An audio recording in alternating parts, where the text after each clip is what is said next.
আসসালামু আলাইকুম এভরিওয়ান।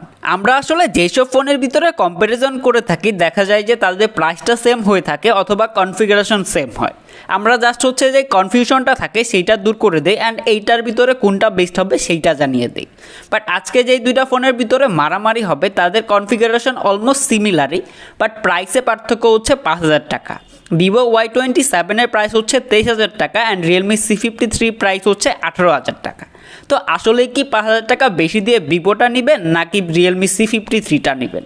তো আজকের ভিডিওতে সবগুলো হচ্ছে স্টেপ বাই স্টেপ সুন্দর করে বুঝিয়ে দিব, তাই মনোযোগ দিয়ে সবটা ভিডিও দেখবেন, না হলে হচ্ছে 5,000 টাকা লস হয়ে যাবে।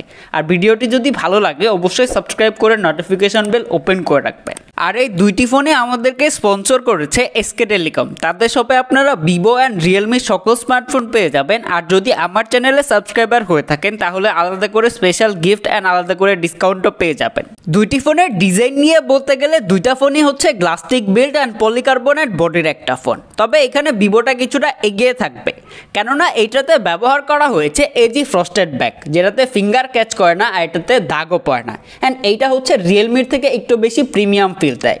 অপর দিক দিয়ে রিয়েলমিতে ব্যবহার করা হয়েছে ম্যাট ফিনিশ, তবে এটা আবার দূর থেকে দেখে ফ্রস্টেড টাইপ মনে হয়, তবে এটাতে হচ্ছে ফিঙ্গার ক্যাচ করে আর এটাতে দাগ পড়ে যাবে।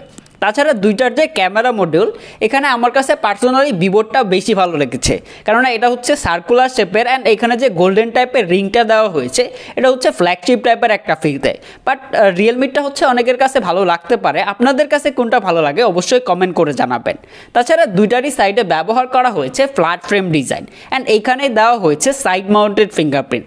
তবে এখানে রিয়েলমিটা এগিয়ে ছিল ভিভোর থেকে। তবে রিয়েলমির যে কর্নারগুলো এগুলো একটু বেশি এজি ছিল, মানে শক্ত যখন ধরবেন রিয়েলমির গুলো হাতে লাগে, বাট ভিভোর গুলো এতটা লাগে না। আর দুইটার যদি থিকনেস নিয়ে বলতে হয় তাহলে রিয়েলমির থিকনেস হচ্ছে 7.5 মিলিমিটার আর এর ওয়েট হচ্ছে 182 গ্রাম, আর ভিভোর থিকনেস হচ্ছে 8.1 মিলিমিটার আর এর ওয়েট হচ্ছে 190 গ্রাম। সো ওয়েট অ্যান্ড থিকনেসের দিক দিয়ে হচ্ছে যে রিয়েলমিটা এগিয়ে থাকবে। অ্যান্ড সত্যি বলতে রিয়েলমিটা আসলে লাইট ওয়েট ফিল দেয় ভিভোর থেকে। তবে দুইটা ফোনই এক হাতে ব্যবহার করতে পারবেন না, এক হাতে ব্যবহার করতে গেলে প্যারা খাবেন, দুই হাতে ভালোভাবে ব্যবহার করা যায়। তাছাড়া দুইটাতেই হচ্ছে আপনারা দুইটি সিমের পাশাপাশি মেমোরি এক্সপ্যান্ড করতে পারবেন আপ টু 1 টেরাবাইট পর্যন্ত। অ্যান্ড এখানে দুইটাতেই সিঙ্গেল স্পিকার দেওয়া হয়েছে, তবে এখানে আমার কাছে ভিভোর স্পিকারটা একটু বেশি লাউড মনে হয়েছে রিয়েলমির থেকে। এই দুইটা ফোনের ডিসপ্লে নিয়ে আমি কিছুটা হতাশ। দুইটাতে ব্যবহার করা হয়েছে full HD plus IPS display. তবে এখানে হতাশার কারণ কিন্তু ফুল এইচডি প্লাস না, হতাশার কারণ হচ্ছে এই দুইটাতে ব্যবহার করা হয়েছে বিশেপের নচ ডিসপ্লে, যেটা হচ্ছে 23 সালে এসে কখনোই মেনে নেওয়া যায় না। তাছাড়া ডিসপ্লে সাইজের দিক দিয়ে রিয়েলমির সাইজটা কিছুটা বড়, তবে পিপিআই এর দিক দিয়ে আবার ভিভোটা এগিয়ে থাকবে, কেননা এইটার পিপিআই হচ্ছে 395 পিপিআই। দুইটার ডিসপ্লে যথেষ্ট ব্রাইট অ্যান্ড কালারফুল ছিল, কোনো রকম শার্পনেস জনিত ঘাটতি ফিল করে নাই। তবে আমার কাছে ভিভোর ডিসপ্লেটা বেশি ব্রাইট অ্যান্ড কালারফুল মনে হয়েছে রিয়েলমির থেকে।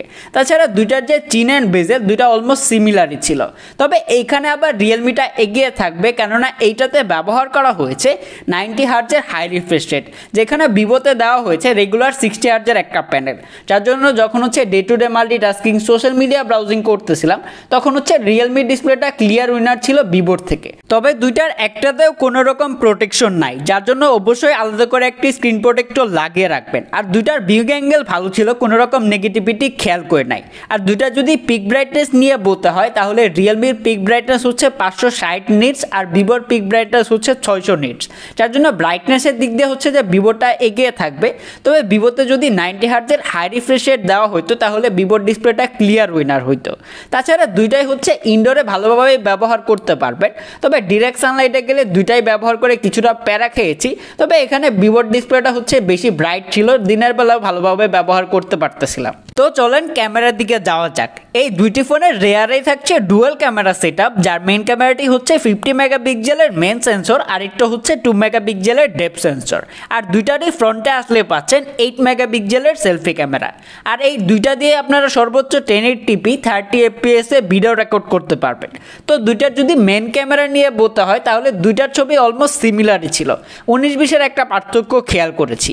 তবে এখানে অনেকের কাছে হচ্ছে রিয়েলমির তোলা ছবিগুলো বেশি ভালো ভালো লাগবে, কেননা এটা হচ্ছে একটু বুস্টেড কালার প্রডিউস করে। বাট ভিভোর ছবিতে ডিটেলসের পরিমাণ বেশি ছিল। তবে ফ্রন্ট ক্যামেরার দিক দিয়ে হচ্ছে যে ভিভোটা ক্লিয়ার উইনার, কেননা এটার তোলা ছবিগুলো বেশি ভালো ছিল, ইভেন এটাতে ডিটেলসের পরিমাণও বেশি ভালো ছিল। তো ছবিগুলো দিয়ে দিলাম, আপনারাই দেখে কমেন্ট করে জানান যে কোনটা বেশি ভালো ছিল।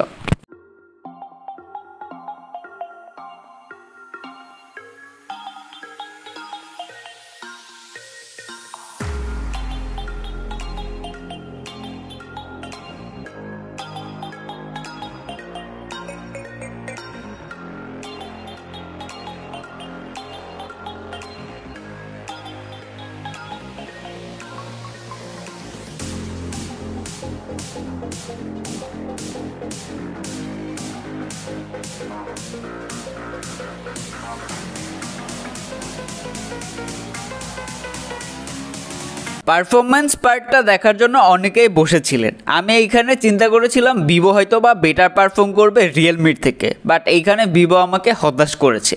ভিভোতে ব্যবহার করা হয়েছে মিডিয়াটেক হিলিও G85, আর এইটাতে আপনারা র্যাম রম ভেরিয়েন্টে পাচ্ছেন 6GB RAM and 128GB internal storage. অপর দিক দিয়ে রিয়েলমিতে ব্যবহার করা হয়েছে ইউনি অ্যাসোসি টাইগার সিরিজের T612, অ্যান্ড এইটাতেও আপনারা র্যাম রম ভেরিয়েন্টে পাচ্ছেন 6GB RAM and 128GB internal storage. আর দুটাই হচ্ছে 12 ন্যানোমিটার আর্কিটেকচারে বিল্ড করা, আর দুইটারই স্টোরেজটাই হচ্ছে UFS 2.2।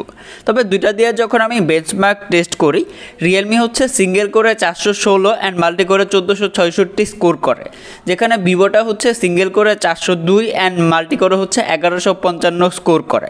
সো এইখানে হচ্ছে রিয়েলমিটা ক্লিয়ার উইনার ভিভোর থেকে। তাছাড়া দুইটা দিয়ে যখন হচ্ছে আমি regular multitasking, social media browsing, app opening করতেছিলাম, সেখানেও হচ্ছে যে রিয়েলমিটা ভিভোর থেকে আগে ওপেন করতেছিল। তার মানে বুঝতেই পারতেছেন রিয়েলমিটা হচ্ছে বেশি ফাস্ট ছিল ভিভোর থেকে। তো দুইটার ভিতরে আমরা এখন স্পিড টেস্ট করব, অ্যাপ ওপেন করব, অ্যান্ড আপনারাও দেখে নিতে পারবেন যে কোনটা হচ্ছে ক্লিয়ার উইনার।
আর এই দুইটি ফোনের ব্যাটারিতে ব্যবহার করা হয়েছে 5000 mAh ব্যাটারি। দুইটার যদি ব্যাটারি ব্যাকআপ নিয়ে বলতে হয় তাহলে দুইটার ব্যাটারি ব্যাকআপ অলমোস্ট সিমিলারই ছিল, তবে আমার কাছে ভিভোর ব্যাটারি ব্যাকআপটা বেশি ভালো লেগেছে রিয়েলমির থেকে। তবে রিয়েলমিতে হচ্ছে আপনারা যদি 90 হার্টজ ব্যবহার করেন তাহলে হচ্ছে 7 ঘন্টা 7.5 ঘন্টার মতো স্ক্রিন অন টাইম পাবেন, বাট ভিভোতে হচ্ছে রেগুলার 60 হার্টজই ব্যবহার করা হয়েছে, যেটা দিয়ে হচ্ছে আমি 8 ঘন্টা 8.5 ঘন্টার মতো স্ক্রিন অন টাইম পেয়েছি। তবে চার্জারের দিক দিয়ে আবার ভিভোটা এগিয়ে থাকবে, কেননা ভিভোতে দেওয়া হয়েছে 44 ওয়াটের একটা ফাস্ট চার্জার, রিয়েলমিতে দেওয়া হয়েছে 33 ওয়াটের একটা ফাস্ট চার্জার, যেখানে ভিভোটা ফুল চার্জ হইতে 1 ঘন্টার মতো সময় লাগে, আর রিয়েলমিটা হচ্ছে 1 ঘন্টা 20 মিনিটের মতো সময় নেয় ফুল চার্জ হইতে। তো সবশেষে যদি এই দুইটা ফোনের ভিতরে বেস্ট সিলেক্ট করতে হয় তাহলে খাতা কলমে এইখানে ক্লিয়ার উইনার হওয়ার কথা ছিল ভিভোরটা, বাট এখানে ভিভো হচ্ছে তেমন কিছু দেখাইতে পারে নাই। ডিজাইন পার্টে ভিভোটা ক্লিয়ার উইনার ছিল, কেননা এইটার ডিজাইনটা বেশি প্রিমিয়াম ছিল রিয়েলমির থেকে। তবে ডিসপ্লে পার্টে ভিভোর ডিসপ্লেটা ব্রাইট হলেও এখানে রেগুলার 60 হার্টজের জন্য ভিভোটা আবারও পিছিয়ে গেল। বাট ক্যামেরা পার্টে হচ্ছে আমার কাছে ভিভোটা মনে হয়েছে রিয়েলমির থেকে বেটার পারফরমেন্স করেছে, বাট পারফরমেন্স পার্টে গিয়ে তো বললামই এখানে হচ্ছে Realme clear winner. And battery পার্টের দিক দিয়ে ভিভোটা আবারও এগিয়ে থাকবে রিয়েলমির থেকে। তো এখন হচ্ছে আপনারা ডিসাইড করবেন যে আপনারা কোনটা নেবেন।